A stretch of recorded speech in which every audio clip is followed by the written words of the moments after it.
Hello all and welcome back to Double AP, Aspiring Artistic Pigeon. Alright, so basically what I'm actually doing today is I was busy drawing this and I was thinking to myself, now why is it that, what is it that I want to achieve? And one of the things is a lot of artists don't really talk about that in the long run for themselves, because a lot of the YouTube artists have achieved or are achieving the things that they want to do.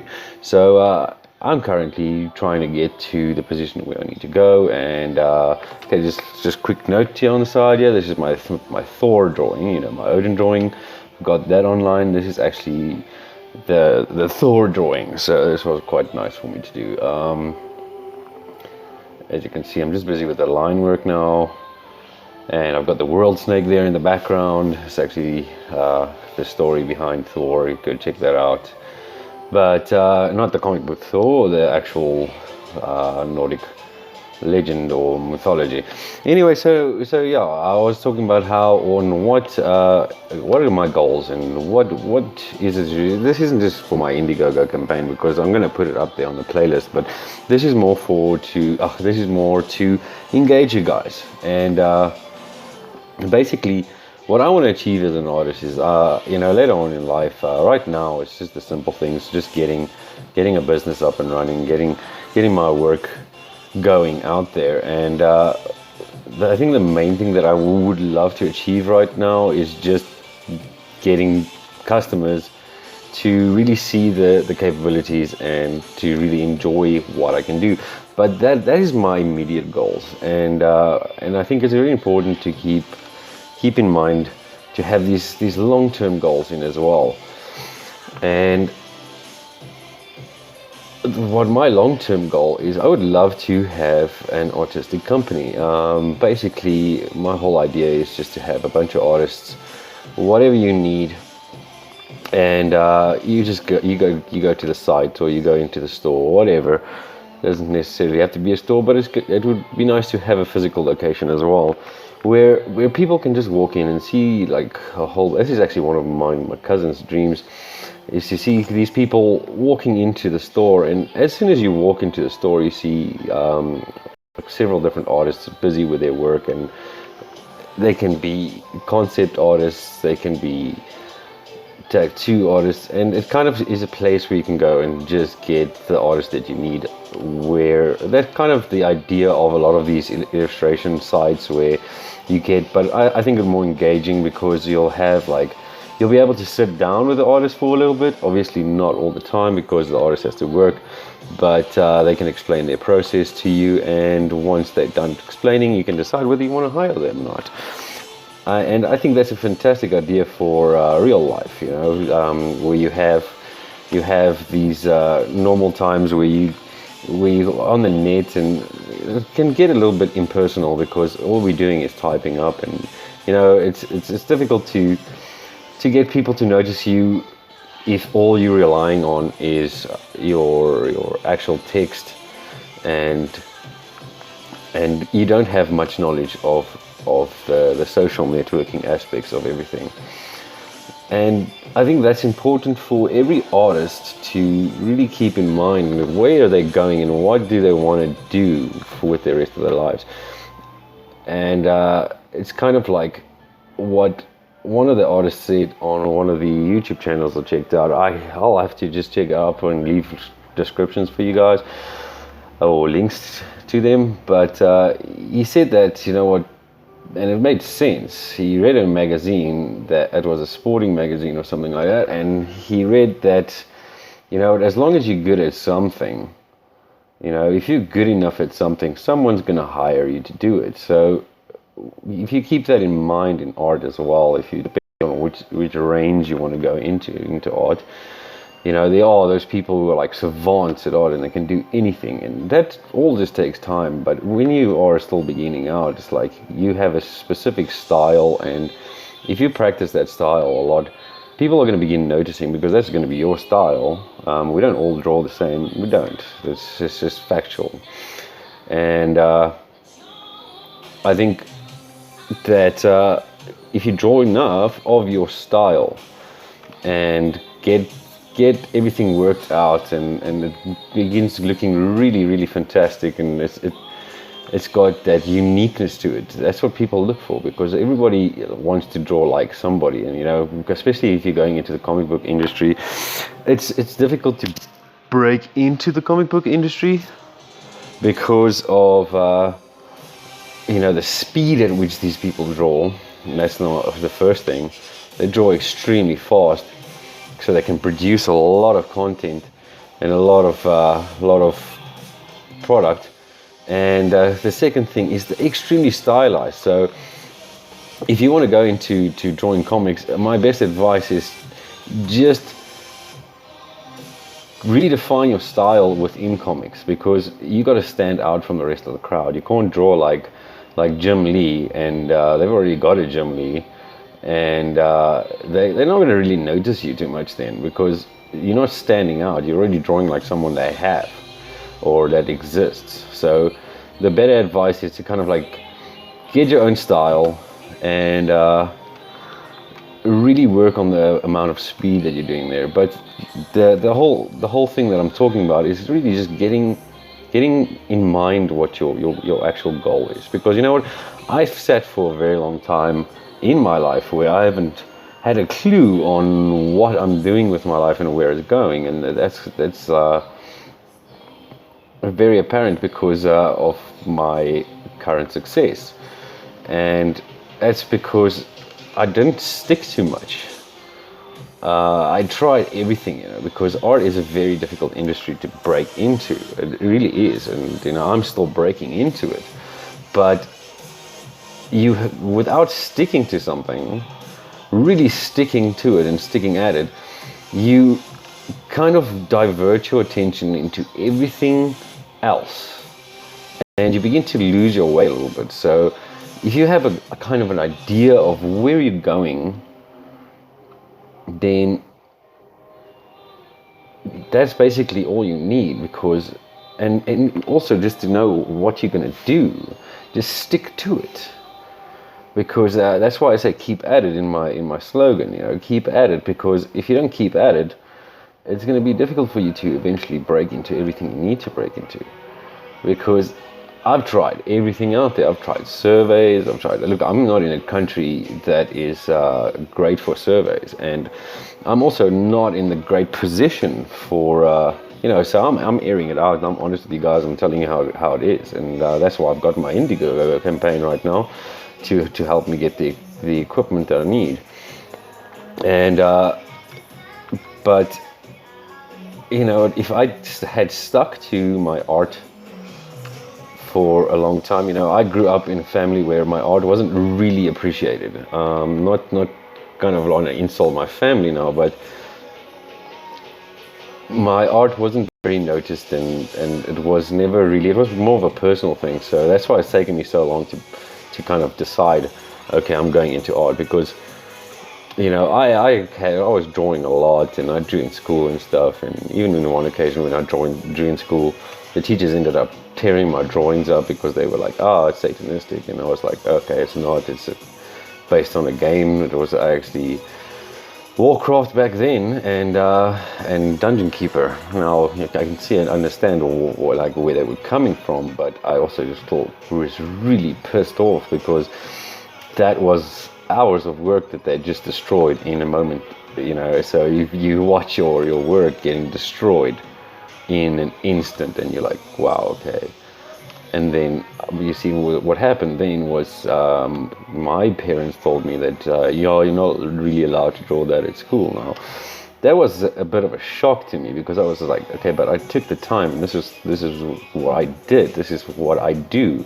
I've been doing it for so long that I think you guys would notice that I'm an artist and put me in some kind of art school or something. But that was never the case with me. So that's why I've never really stuck to my art as a business or as a profession, because I can draw and I can draw really well. If I really sit down and concentrate, I can draw extremely well. Like, I love this drawing that I'm, this isn't even in the color stage yet, and it's going extremely well for me. I really I'm liking what I'm doing here. I'm having fun with it, and it's really just enjoyable for me. And you know, I was lucky enough to get blessed with. I was lucky enough to get blessed with my. I wonder if the. I have to keep an eye on the feed. All right, I was actually lucky enough to get blessed doing my art because I found my soulmate, and she allows me to really pursue my dream. And I'm very grateful for that, because it is something that I wasn't accustomed to in my life, is having someone who is who sees in my art what a lot of people do. It took a long time for me to see it in my art as well, because I didn't really have confidence. And I think that's a problem of many artists as well, is you don't really have the confidence in your own work to really say, I'm as good as this guy, I'm as good as that guy. And that's not really what art is about. And that's something you've got to work through on your own. But all I can say is, if you push through those barriers, then you begin realizing, I'm not that guy, I'm me. And my art is my own, and that's how you begin developing it within it. But, all this came down to me not really seeing my art as a profession, as something that I would further pursue in my life. I always wanted to, but I just didn't have an idea or a clue on how to do that, because I wasn't really receiving the support that I needed in those times. Now, yeah, it sounds like I'm blaming my family for everything that's going, but it's not the case, because there's a lot of the years in between where I was just jumping from everything that I could do. I was an insurance salesperson. I wasn't a bad insurance salesperson. I just didn't like what I was selling. I don't like selling products to people that I wouldn't buy myself, and I ended up with these products that I didn't want to sell. And I took a good look at the products, and I thought to myself, wow, these things are really damaging the clients. So I walked out of the doors there, and then I went into whatever I went into after that, waitering. It was a bunch of things that I did after that, and then it came to the point where it's difficult to find work at my age, and especially here in South Africa, where there's a lot of people. So I decided, okay, well, let me try and pursue I wonder if I want to do that here. It's not going to work out. Sorry, I'm busy with the line work here, and I'm considering what's coming forward, and now I have to consider that cape is really not that forward. So it's just mainly the hammer and his arms and then his head, and that's all I actually want to bring forward. Anyway, so I did a bunch of things on the net. I mean, I've got traces on the net everywhere. I've got a dog site. I've got like this site where you can actually go buy products from my Amazon affiliation, and it's not that I didn't want to pursue it. It just wasn't what I was passionate about. I was passionate about it at the time because we were watching like Caesar Milan, and we were enjoying all those episodes, and I got this thing. I'm going to go online and I'm going to do this, and that just didn't work out because it wasn't my passion. And my passion isn't to sell dog things to people. My passion is my art. So then it came down to there was a stage where I'm writing a book, but the book I'll finish up later. I'm not going to finish it now. There's specific elements. There's a life lesson book. It's and there's specific elements that I really was missing in my life to be able to confidently sell it to people and say, listen, well, this. And I'm not talking about success or anything like that. I'm just talking about general well-being, and I was missing it in my life. So how could I sell that to people? So I stopped it for that time. And then I pursued different things, but the book is still there, and it will still be completed eventually when I'm confident enough, just like I was with my art, when I'm confident enough to be able to say, well, I'm going to begin streaming, I'm going to begin putting this out there for the public to see.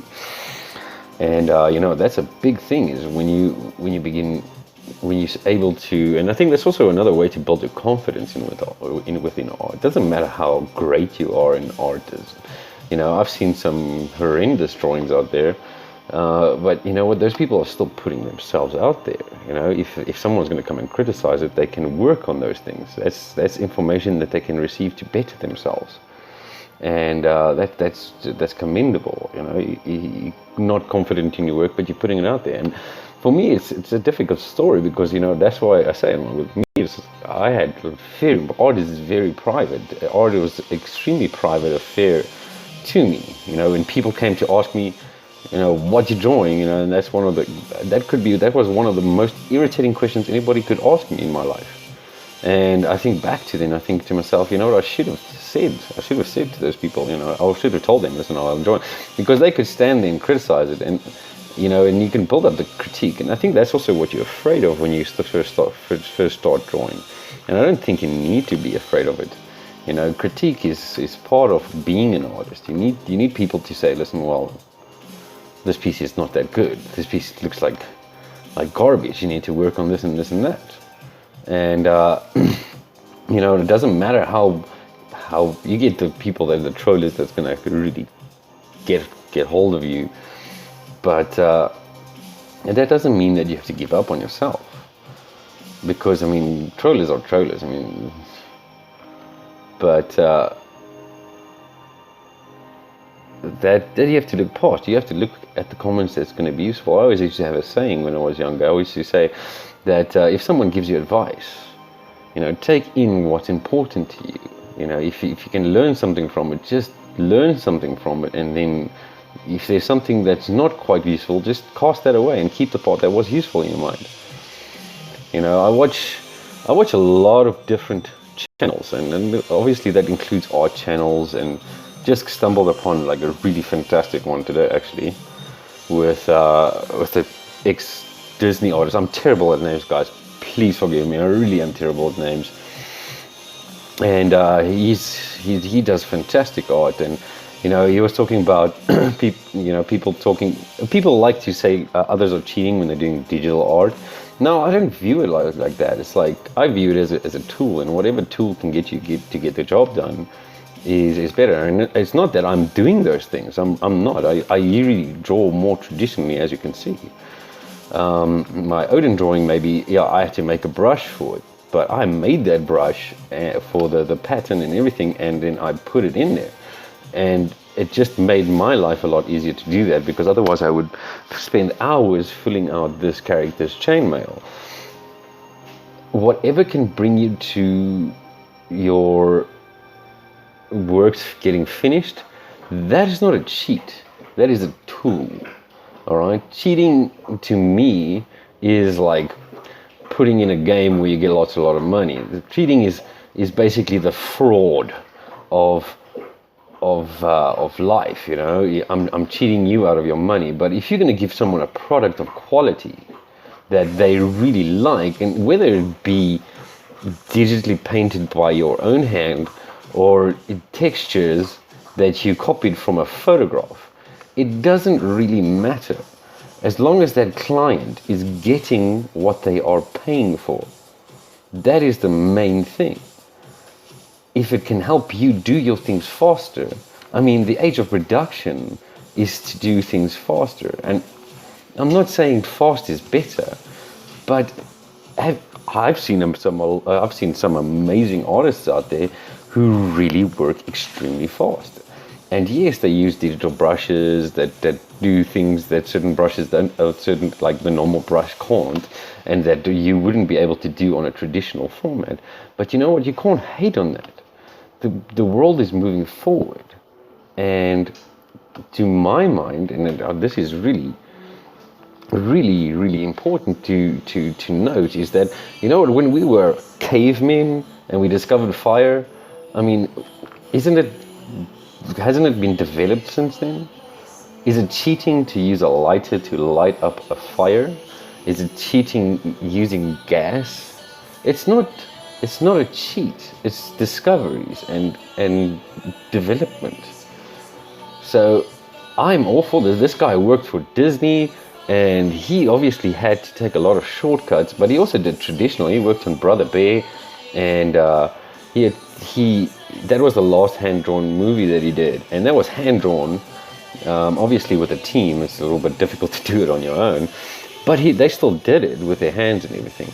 Now, they would replace it any time with the ability to be able to do things faster. You know, just if you can save time, that's in the end of the day, that's saving you money. And to be foolish enough to say that, you know what, time isn't money, and I'm not gonna sell out. I'm not gonna be an art sellout like that, and it's extremely stupid to be able to. I don't want to insult anyone. It's not stupid, but it's ignorant. It's extremely ignorant to just ignore tools that is available for you to produce better work. Because, for instance, if I had to learn how to do those textures, and I have learned how to do them, and I can do them as well. I mean, you take a photograph, you take a section of the photograph, and you make a brush out of it. All right, it doesn't matter how big the brush is, or it doesn't matter, it's depending on the texture. But if I take that and, for instance, I do Thor's fur with that, Thor's fur would look a lot more realistic, but I'm not a realistic artist, so I'm not going for photorealism here. That's not my intention. But it would still make my work a lot faster. What people don't often see is that the artist who's drawing these things, right, is taking their time with the processes of sketching up, which you need to know the forms of. You have to keep in mind the lighting, how the lights are going to hit on that character, or depending on where the light sources are. You have to keep in mind, what type of character it is. So they still build that character up from the ground up. It's just they're using different tools. I mean, it's not a magic pencil that you put on the paper. I mean, I dare anybody who's saying these things to go on and draw like these people and not continue doing it because of the sheer amount of time. Maybe they're struggling to learn it. I'm not trying to insult people with this, but I'm trying to bring into light what I believe is the truth. Yeah, I was talking about dreams, I was talking about aspirations, and then I came on this because of this Disney artist, and he was busy doing a lecture, and the one person's like, "Isn't that cheating?" It's like, it's not cheating, dude. It's not. Whatever tools you use to achieve your goals, and it's really, I believe that it's not.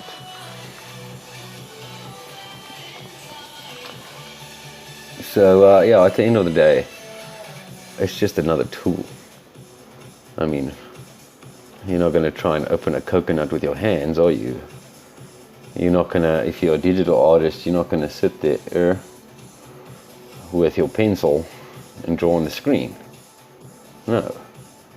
It's the tools we use that help us, that aid us. That's what makes us human. That's what makes us that's, I think, also another thing for artists, it gives us our imagination. You're using your brain as a tool. Is that cheating? Is that cheating? Your brain is busy processing all of this.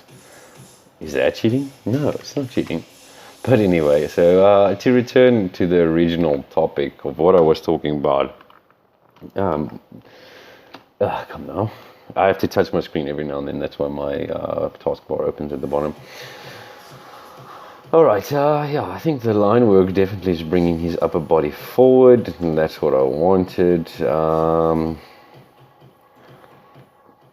Okay, so that's that, and I hope you guys like the drawing. This is kind of what I'm doing, and so like, my whole dream is to get this whole company started with a lot of artists, and people can just walk in, and maybe it's a franchise. It can be all over the world, and I think this just develops in the mind. You got to keep that long-term goal in your mind, And for my country, I don't know. There's a lot of artists in South Africa, a lot of brilliant artists in South Africa. I just have a very negative view of how South Africa perceives it, because I was raised in a Afrikaans family, but I'm English, so being raised in an Afrikaans family, a lot of Afrikaans people are very traditional in the way of thinking that, you need to work hard for your money, you need to go out there and do what you do, you need to get your hands greasy and dirty, and that's how a lot of the older generation perceive things, and that's how a lot of my family still perceive things. And it's not that I'm not working hard. I'm obviously doing so. I'm working harder than most of them are working on what I'm doing, because I will be drawing until about 2 o'clock, 3 o'clock in the morning sometimes. And for the most part, I spend about roughly 15 hours in a day on my art. And that's a lot of my life that I'm spending on that. And that's all of it is work. Then that's kind of, how my family saw it. Art is just you're drawing pretty pictures. And I think a lot of artists, or a lot of beginning artists, have a misperception of, how art comes about in your drawings. You can't just like, oh, okay, I like this anime, and then I'm going to sit down and I'm going to draw that anime. It doesn't work like that. You can, for instance, copy it with your eye. Yeah, that's I've done that when I was a kid. You can do that, but unfortunately, you're not going to learn the construction basis and how to work those things. And I'm going to begin with not a live stream. I'm going to do a recording for you guys on the first basics. I'm going to start from the very, very, very beginning of the basic forms, how to perceive lighting, all of those things you'd find in a normal book, but just in a different, in my perspective. And so we sit down and we work extremely hard. We are working a lot harder sometimes than a lot of people out there. A lot of artists work their entire lives away, because there's a lot of different aspects that we don't really perceive. Artists aren't, I think artists have a very bad reputation because we aren't really known to be social. Now the world is changing that because of YouTube, which is brilliant, I think. So a lot of artists like introvert. I have a very introverted personality, so I'll sit in quiet and I'll do my own thing for a long time. I don't really like being around too many people at a time. But as the social part of me is coming out, obviously that's going to change, and I'm changing that within myself because I need to change that as an artist. And that's another thing is, if you want to pursue a career in art, you need to be social. So be social out there. If you're still a young artist and you go into DeviantArt and go to your family and friends, go to people that you don't even know. Go sit in a park and draw, and attract people to you.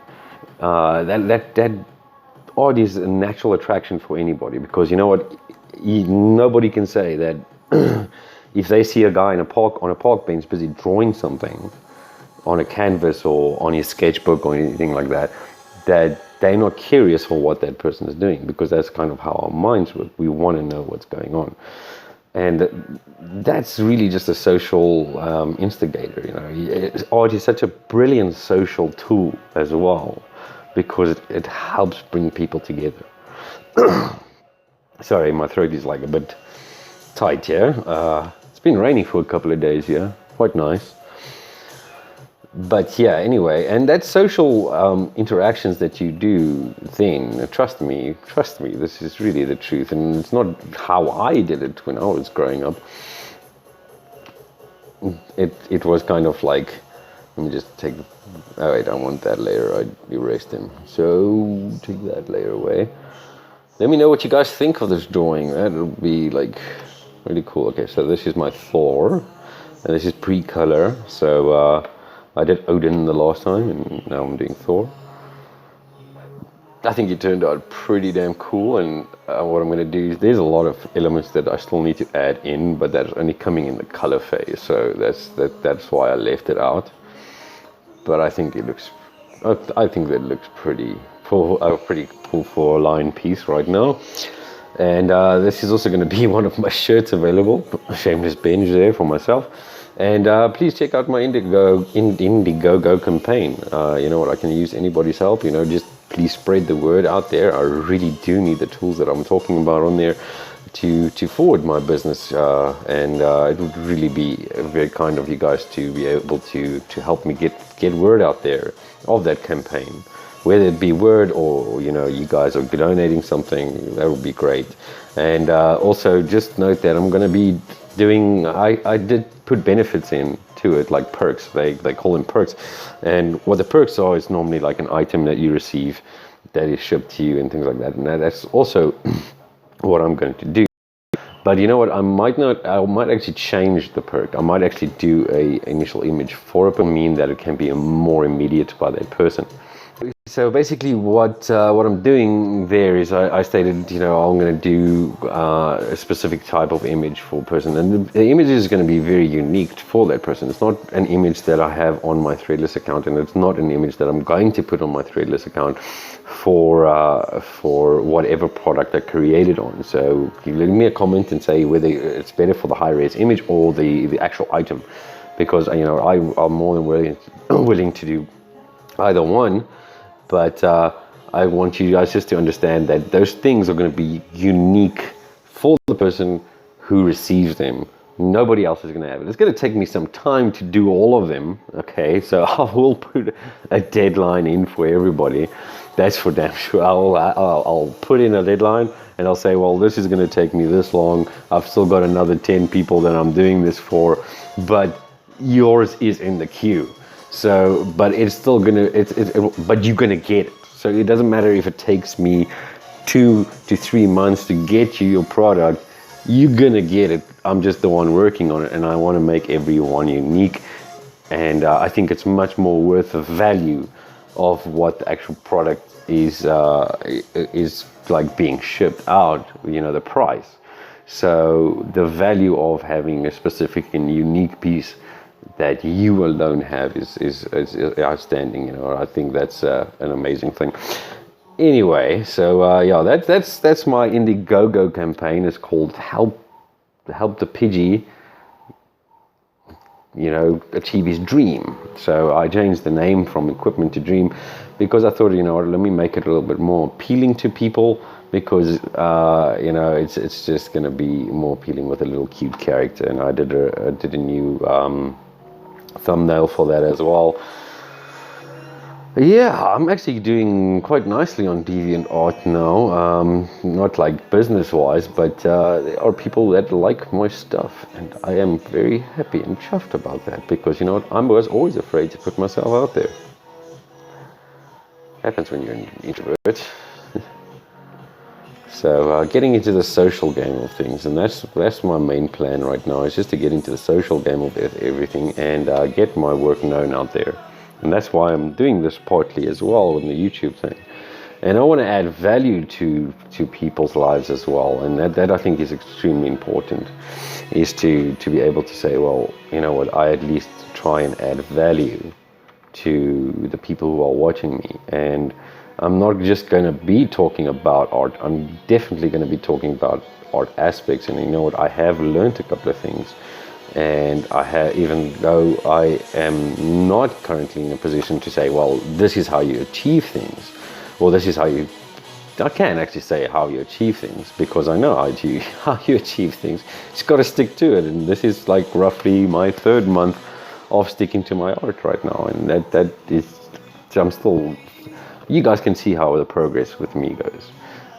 You know, another thing with the Indiegogo campaign, which I like, is that eventually, once the Indiegogo campaign comes to an end, all of those people who helped me out and everything, those people are going to be people who know me then, and maybe even potential customers, but people who know me and supported me. That's the more important thing for me. And they will be subscribing to my channel, or whoever, if there's artists there, they'll subscribe to my channel. And you know, I can bring value to those people's lives. And that's what I'm really about, is bringing value to people's lives as well.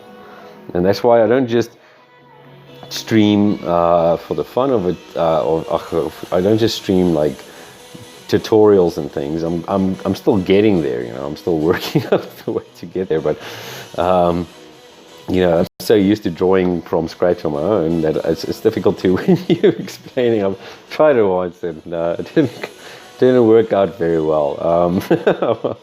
I'll have to get into that again. I just want to do something here. I want to put a blue pencil down underneath here, just so that I know that I do want clouds coming in there, because otherwise the information is still under my other layers, but you know, I want it to be apparent there. So I want warp here in a way. So kind of thing. You see the artist composition. Okay, so I can give my first little lesson quickly to you guys.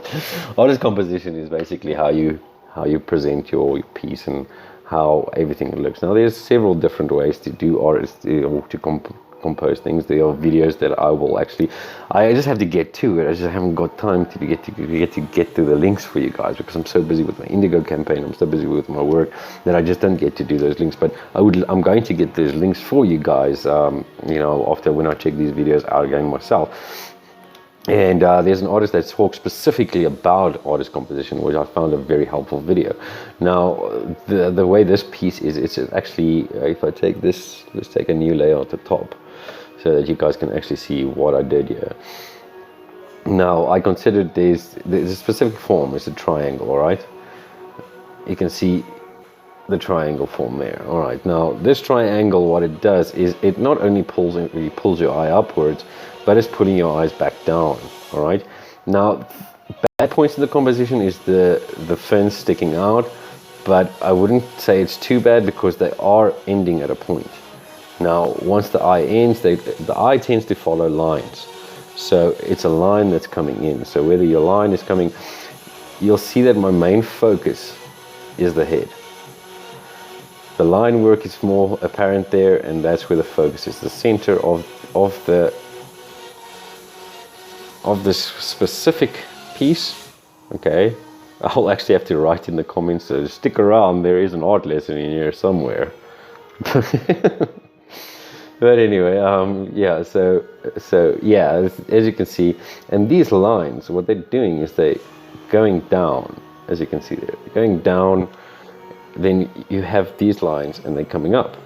So what that is doing is drawing the eye of the viewer to where I want it. And then the color composition is going to also create difference there. Now what's nice and unique about Thor's character is that this character has a red eye, because that's how Thor, the Nordic mythology Thor, or the Viking mythology, glowing red eyes. You can actually go check that. There's a you can YouTube Clash of the Gods, and you can go watch that. But you know, I've been interested in these mythologies since I've been a young boy. I love mythology. Like, I love mythology more than I love dinosaurs. I love dinosaurs too, but mythology was my ultimate thing, and that's why I'm enjoying doing these pieces.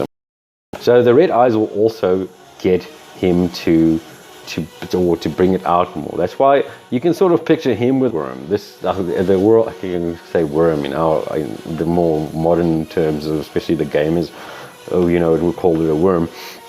But it's actually this massive snake. So what I'm going to do is I'm probably going to do the eyes as kind of a yellow, and they got this shine that's coming down. So you see, I've already got an idea of where I'm going with the colors.